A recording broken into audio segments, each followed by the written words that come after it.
Part 1. The Wrong Ballot Box. If you've ever wondered whether one small mistake can change the fate of a whole town, let me assure you, it absolutely can, especially if your grandma is involved.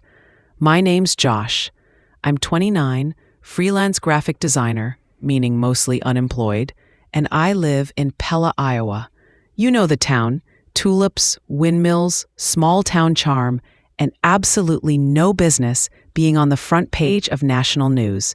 That is, until my grandma Helen accidentally became the mayor. Let me explain. It started on a Tuesday. Grandma had just finished her monthly book club, which she hosts religiously, even though no one ever finishes the book.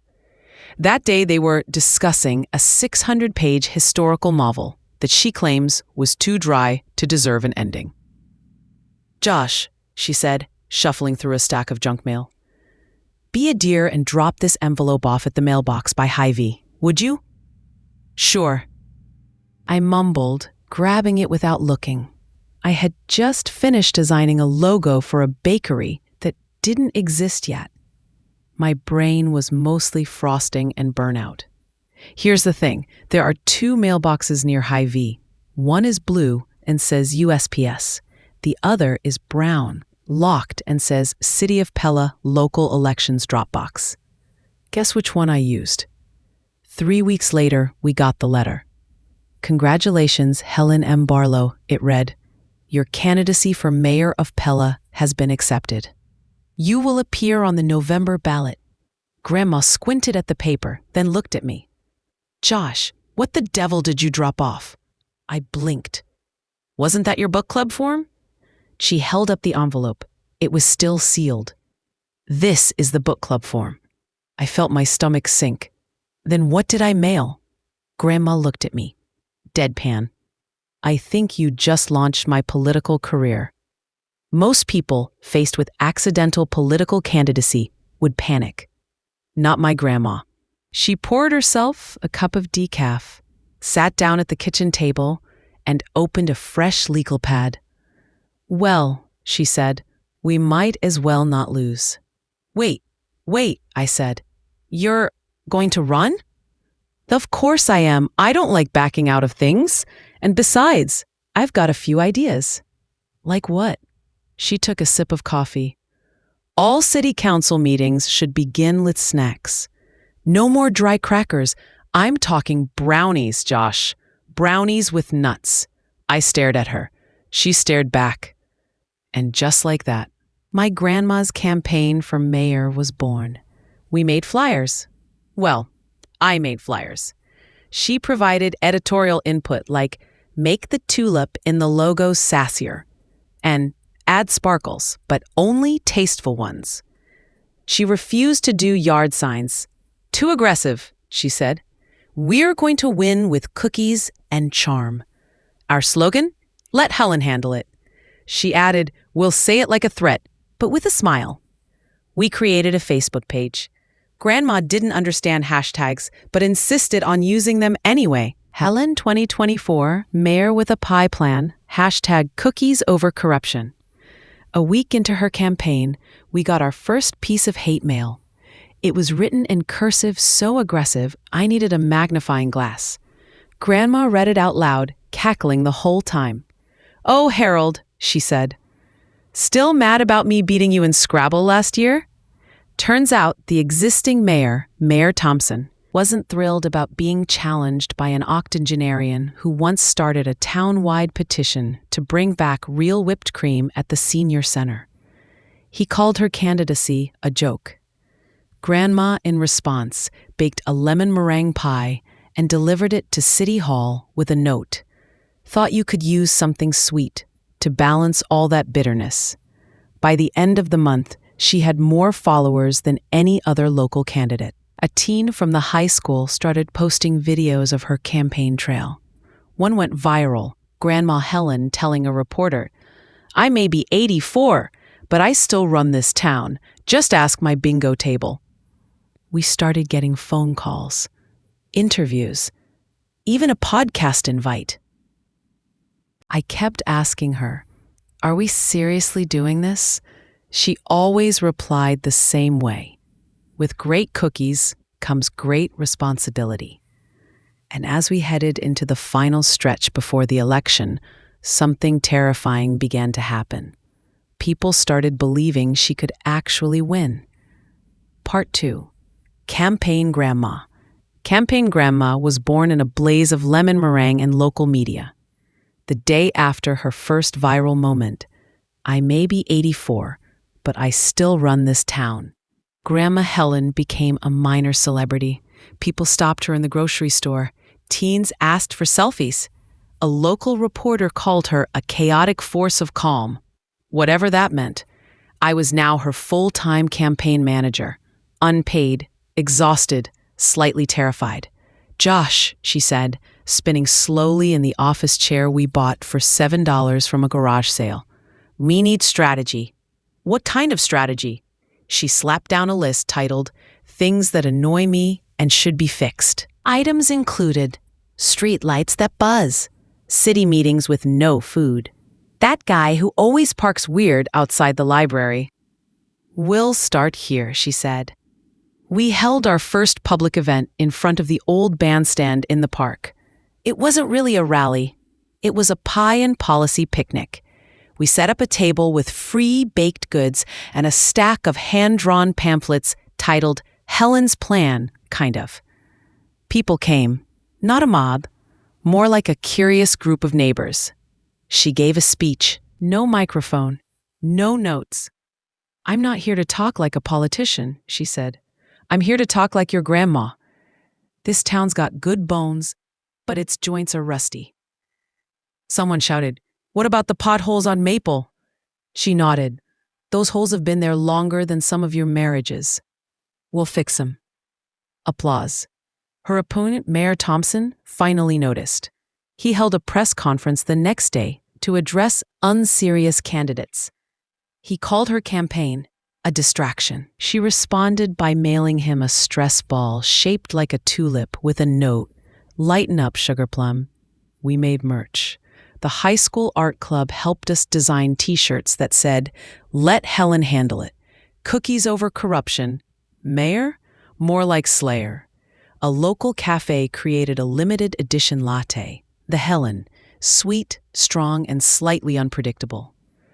We accidentally started a movement. The first official debate was held at the community center. Mayor Thompson arrived in a three-piece suit. Grandma wore her favorite cardigan with embroidered cats.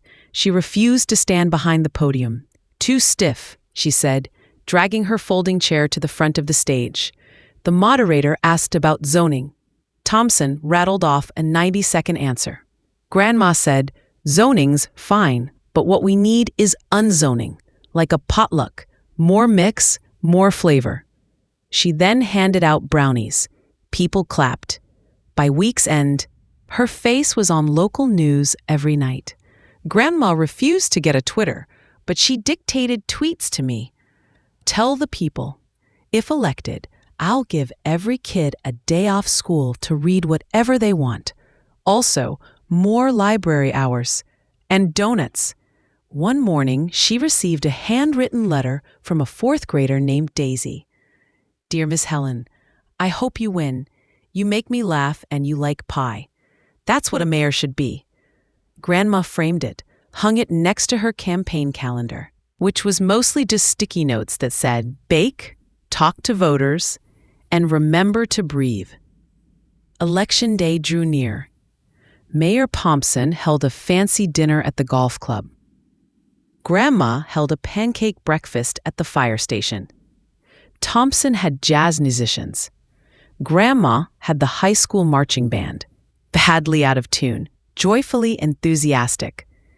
When people asked her what she'd do if she lost, she said, "Well, I guess I'll go back to yelling at the TV like everyone else. And if she won, I'll yell from City Hall instead." Part 3. Chaos in Pella. Election day in Pella started with pancakes. Grandma insisted. "People vote better on a full stomach," she said. "That's just common sense."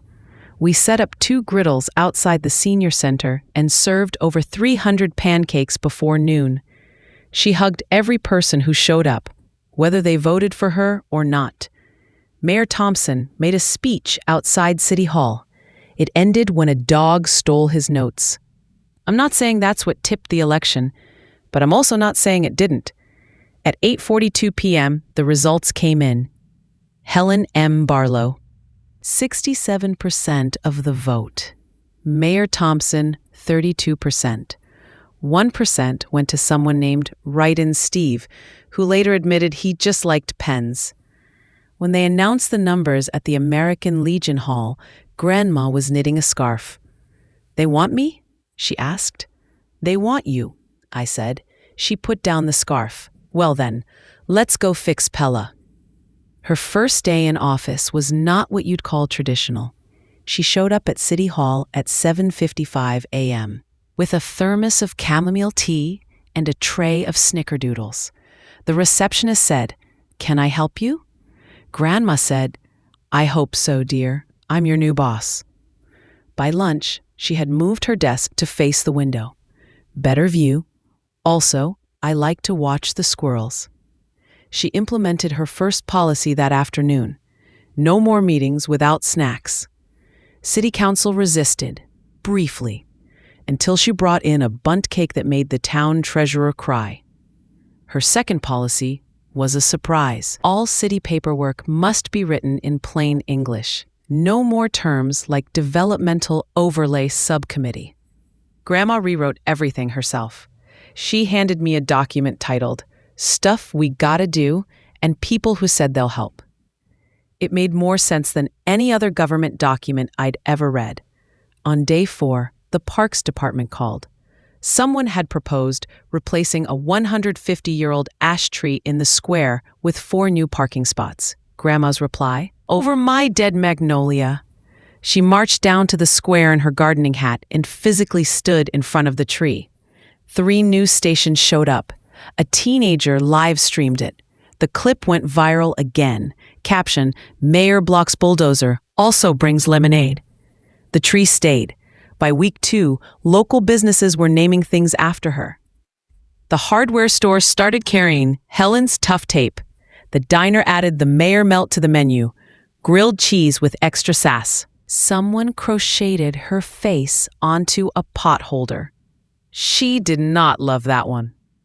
But not everything was smooth. A town councilman resigned for reasons of emotional exhaustion. The local zoning board accidentally scheduled 4 meetings at the same time just to test her snack clause. And then came the night of the great leaf blower debate. It began when one guy, Bob, brought up how loud his neighbor's leaf blower was. He wanted a ban. Another guy, also Bob, said leaf blowers were his passion. They argued. Grandma stood up and said, "I propose a compromise. Leaf blowing only from 9 to 11 a.m., unless it's your birthday. Then you may blow freely." Motion passed. Bob and Bob shook hands. Chaos averted. City morale soared. People smiled more. There were rumors the mayor of Des Moines sent her a muffin basket with a note, "You're inspiring fear in the best way." And Grandma just kept going. "Josh," she said one morning, "we're just getting started. Part 4, the Great Tulip Scandal." Spring came to Pella like a postcard. Tulips bloomed along every sidewalk, spilling color onto the sleepy streets like nature's confetti. Every April, the town hosted the Tulip Time Festival, and Grandma said it was our Met Gala, but with more cinnamon and less chaos. She was wrong about the chaos. It started on a Wednesday morning. The groundskeeper called City Hall, panic in his voice. "Ma'am, we've got a situation. Someone's stolen 30 tulips from the Heritage Garden." Grandma frowned. "Tulips? Whole clusters, uprooted and gone, like someone plunked them clean." She paused. Then, "Call Josh and the knitting club. We've got a mystery." By noon, Grandma had assembled what she called the Flower Patrol. It included 3 retired librarians, stealth experts, one teenager with a drone, the owner of the yarn shop, codename Tanglefoot, me, her increasingly confused grandson. Our mission: find the missing tulips, and whoever took them. First suspect: deer. The librarian known as Diane scoffed. Deer don't carry spades. Second suspect: weather. Eliminated after Tanglefoot yelled, "The roots are too clean." That night, the drone footage revealed something weird. A white van parked behind the gazebo at 2:14 a.m., lights off, engine running. The van had no plates. Inside the van, shadows, movement. A gloved hand reached out, dug, uprooted a full bunch, drove off. Grandma called a press conference. Standing in front of the police station with a half-blooming tulip in hand, she declared, "Someone is stealing the very heart of Pella, and that someone messed with the wrong garden." News outlets ran the quote under the headline, "Mayor declares war on tulip thieves." The next night, we set a trap. We planted fake tulips, cheap plastic ones that glowed faintly at night, and stationed ourselves in the bushes with walkie-talkies and lemonade. At 2:22 a.m., the van returned. We watched as two figures stepped out. They wore matching black hoodies. One said, "You take the bed on the left." That's when Grandma leapt out from behind the bench yelling, "Unhand those bulbs!" The culprits froze, then ran. The chase that followed will live in local legend. Grandma in her orthopedic sneakers, me on a borrowed scooter, Tanglefoot swinging a ball of yarn like a lasso. The teens followed with GoPros. Eventually, we caught them, cornered between the church and the bakery. The thieves? Two landscapers from a rival town. They had been hired by a councilman from Osceola, a town known for its hydrangeas, but not its spring displays. They wanted to level the playing field. Grandma stared at them like a disappointed aunt. "You don't steal tulips," she said. "You plant your own." The story exploded online. #TulipGate trended. Someone wrote a parody song. Netflix called. Grandma said, "Only if I get creative control and free cookies on set." The town threw a parade. They crowned Grandma Keeper of the Bloom. She wore a paper crown and waved from a float shaped like a teacup. I asked her how she felt. She said, "Like a flower that just got watered with vengeance." Part 5. The Festival and the Fireworks. The Tulip Festival was Pella's Super Bowl. Every May, the town transformed into a Dutch fairy tale. Wooden shoes, flower carts, funnel cake, questionable dancing. Normally, the biggest drama was someone falling into the ornamental pond. This year, with Grandma Helen as mayor, we had upgrades. The planning committee begged her to keep things low-key. Grandma said, "You get one shot a year to remind people that joy exists. We're not going low-key, we're going full tulip." She meant it. The first surprise was the tulip-shaped bouncy castle.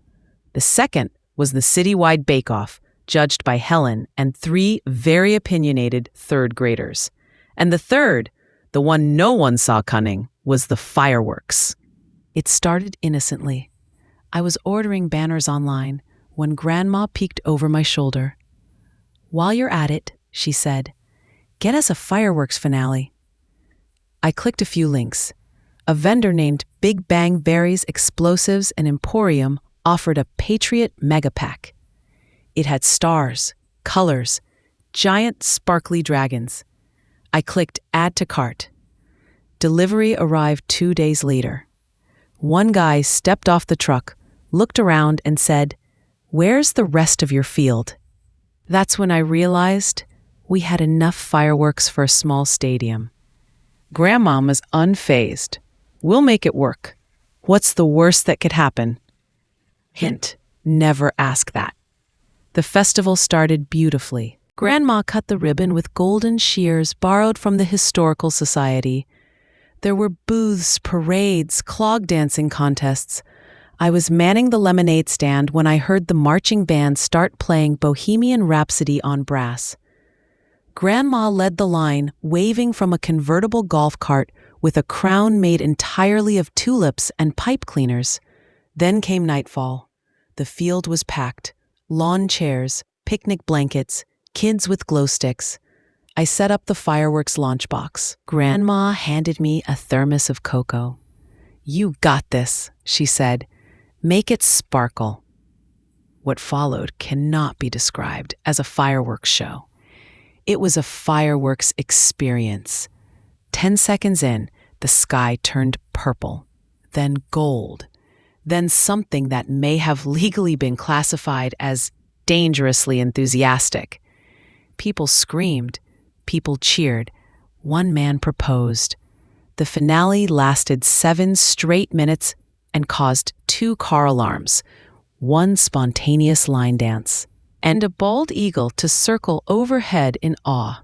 Local news headline the next morning: Mayor's fireworks show visible from space. NASA declines to comment. Grandma's comment? It was a bit loud, but life's too short for quiet endings. The festival was declared the most successful in town history. Even the grumpy guy from the zoning board cried a little. And as we packed up the last folding chairs, Grandma leaned over and said, "Next year, we're adding lasers." Part 6, Mayor Forever or Not. It started with a pie, a blueberry peach crumble to be exact. It showed up on the steps of City Hall with a note that said, "Thank you for reminding us what leadership tastes like." Grandma smiled, sliced it, and handed me a piece. "That's 5 this week," she said. "If I run again, we'll need a bigger fridge." She wasn't joking. Ever since the Tulip Festival fireworks, people had been stopping her in the street to say thank you. A second grader mailed her a handmade badge. "Best mayor ever," plus cookies. The local paper ran a poll. Should Mayor Helen stay forever? 92% said yes.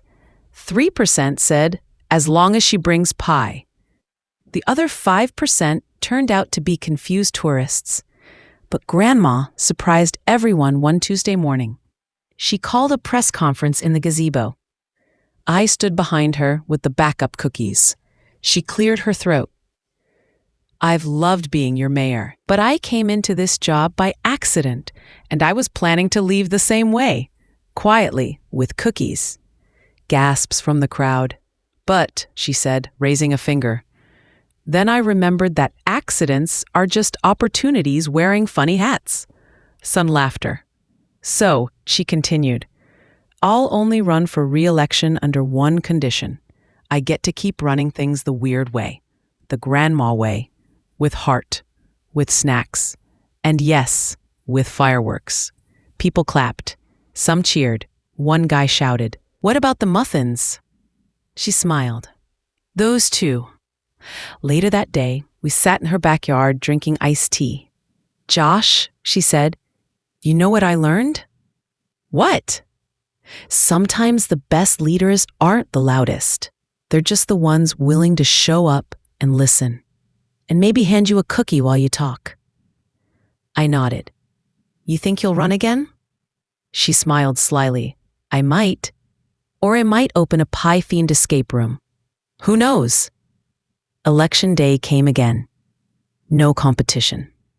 The ballot simply read, Helen M. Barlow. Let Helen handle it again. She won, unanimously. Even Write-In Steve voted for her this time. The town built a tiny bronze statue of her. It sits in the cafe. She's holding a clipboard in one hand and a pie in the other. Underneath it says, Mayor, Baker, Legend. And somewhere in the town archives, there's a framed, signed decree that reads, as long as Helen wants the job, it's hers. Also, meetings will remain snack mandatory. Forever. The end.